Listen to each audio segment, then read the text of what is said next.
അവൻ നിന്നെ സ്നേഹിക്കുന്നതിനാൽ രക്ഷിക്കും. ദൈവത്തിന് സ്തുതി. എത്രയോ അപകടങ്ങളിലൂടെയാണ് നമ്മൾ ഈ ലോകത്തിൽ കഴിയുന്നത്. നാം ദൈവത്തെ സ്നേഹിച്ചാൽ മതി. ഈ ലോകത്തിലെ ഏറ്റവും ഉത്തമമായ കാര്യം പൂർണ്ണ ഹൃദയത്തോടെ ദൈവത്തെ സ്നേഹിക്കുന്നതാണ്. അതിലൂടെ അവൻ്റെ സിംഹാസനത്തിൽ നിന്ന് അനേകം അനുഗ്രഹങ്ങൾ ലഭിക്കും.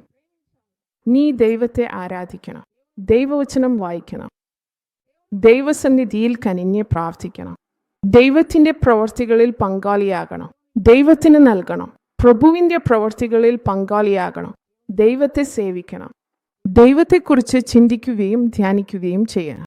ദൈവത്തെ മറന്നാൽ അതിവലിയ അപകടമാണ്. സങ്കീർത്തനങ്ങൾ 50:22 ദൈവത്തെ മറക്കുന്നവരെക്കുറിച്ച് ചിന്തിക്കണമെന്ന് പറയുന്നു. നിങ്ങളെ രക്ഷിക്കാൻ ആരുമില്ലാതാകുമ്പോൾ ഞാൻ നിങ്ങളെ കീറി നശിപ്പിക്കും. നാം ദൈവത്തെ മുഴുവൻ ഹൃദയത്തോടും സ്നേഹിക്കാതെ പോവുമ്പോൾ ദൈവത്തിൻ്റെ കോപം നമുക്ക് മേൽ വരുന്നു.